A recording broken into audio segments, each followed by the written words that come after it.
Le milieu n'est pas toujours un lieu de repos, parfois c'est une porte d'entrée vers un nouvel ordre. C'est une belle idée, un peu poétique, puis c'est elle qui va nous servir de guide aujourd'hui pour explorer un des objets les plus familiers de la physique, le pendule.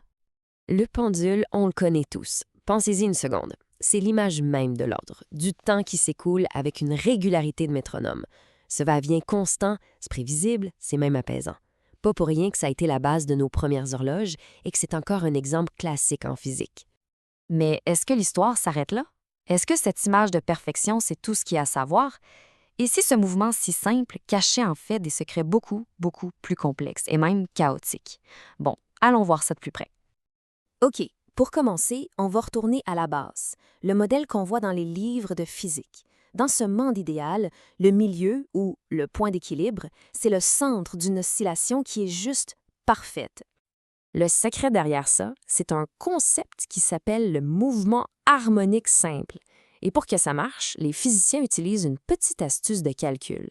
Ils font comme si, pour des angles tout petits, le sinus de l'angle était pas mal égal à l'angle lui-même. C'est une approximation, on va se le dire, mais c'est cette simplification qui nous donne un comportement si prévisible et si parfait. Et voilà à quoi ça ressemble quand on le met sur un graphique. Regardez-moi ça, une belle vague parfaite, une onde sinusoïdale super propre et régulière.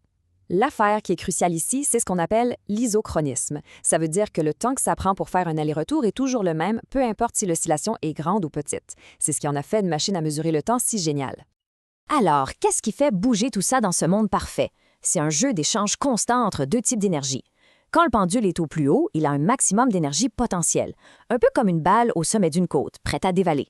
Puis, en passant par le milieu, hop, toute cette énergie potentielle se transforme en vitesse pure, en énergie cinétique. Et ce cycle continue encore et encore, sans jamais perdre la moindre goutte d'énergie. Bon, ça, c'était le monde idéal des manuels de physique. Maintenant, on va mettre un peu de réalité là-dedans. Et la première chose qui vient tout changer, c'est la friction. Parce que dans le vrai monde, eh bien, il y a la résistance de l'air, il y a le frottement au point d'attache.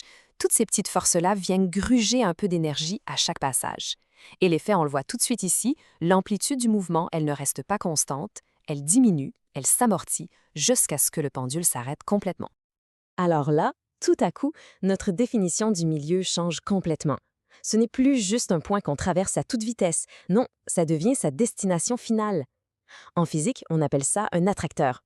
Peu importe d'où le pendule part, il est inévitablement attiré vers ce point de repos, comme par un aimant. Et il n'y a pas juste une seule façon de s'arrêter. S'il y a peu de friction, le système est sous-amorti. Le pendule va dépasser le centre quelques fois avant de s'immobiliser. S'il y a beaucoup de friction, il est suramorti. Là, c'est comme s'il se déplaçait dans du miel. Il revient tout doucement. Et pile entre les deux, il y a l'amortissement critique, la façon la plus rapide de revenir à l'équilibre sans dépasser. C'est le principe derrière les amortisseurs d'une voiture, par exemple.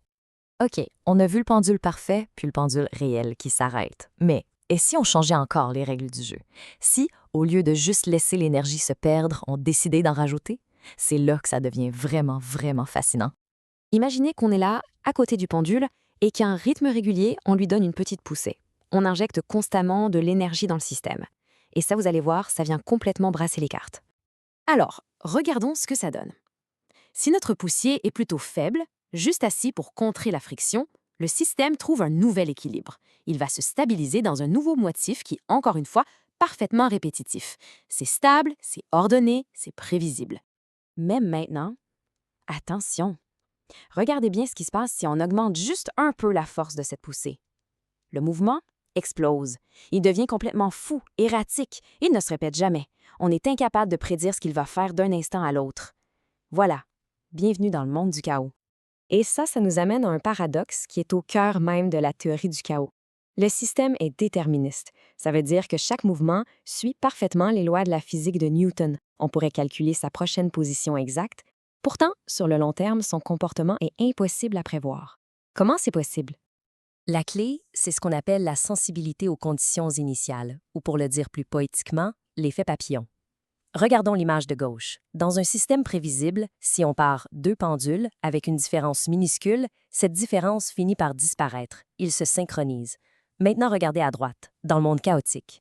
La même différence minuscule, au lieu de s'estomper, est amplifiée de façon exponentielle. Très vite, les deux trajectoires n'ont plus rien à voir l'une avec l'autre. Alors, est-ce que ça veut dire que tout est juste du hasard? Que c'est le désordre total? Eh bien, non, pas tout à fait. Parce que même au cœur de ce chaos apparent, il y a une structure cachée, un nouvel ordre. Si on retourne à notre graphique de tantôt, celui qui montre le mouvement dans le temps, honnêtement, ça a l'air de n'importe quoi. Du bruit, des zigzags qui semblent aléatoires. On cherche un motif, une répétition, mais il n'y en a pas. Mais et si on regardait les choses complètement différemment? Oublions le temps et à la place, faisons un graphique qui montre la vitesse du pendule en fonction de sa position. C'est ce qu'on appelle l'espace des phases. Et là, c'est le moment magique. Ce qui avait l'air d'un gribouillis aléatoire révèle soudainement une structure d'une beauté et d'un ordre incroyable. Cette forme magnifique, ça porte un nom tout aussi cool, un attracteur étrange. C'est le nouveau centre de notre système. Le mouvement du pendule est maintenant confiné à cette forme. Il est obligé de la suivre comme sur des rails invisibles. Mais, et c'est ça qui est fou, il ne repasse jamais, jamais 2 fois exactement au même endroit. C'est une trajectoire infinie, coincée dans un espace fini. Il y a une autre façon de voir cet ordre caché, avec un diagramme de points-quarts. Imaginez qu'on regarde le pendule avec une lumière stroboscopique qui flash à un rythme précis. Au lieu de voir une ligne continue, on ne verrait qu'une série de points. Dans un système ordonné, on verrait peut-être un seul point ou quelques-uns. Mais dans le chaos, boum, les points viennent dessiner la structure complexe et délicate de notre fameux attracteur étrange. Quand on y pense, on a fait pas mal de chemin. On est parti d'une idée toute simple du milieu, un point fixe, un équilibre parfait. Puis, ce point est devenu une destination finale, un attracteur où tout s'arrête. Et finalement, il s'est transformé en cette danse infinie, cette structure incroyablement riche et complexe au cœur même du chaos. Et tout ça, ça nous ramène à la phrase du début. Le centre, finalement, ce n'est pas toujours le repos, le point mort. Parfois, c'est un équilibre en plein mouvement, une danse complexe qui cache un ordre bien plus profond et franchement, bien plus magnifique que le simple tic-tac prévisible d'une horloge.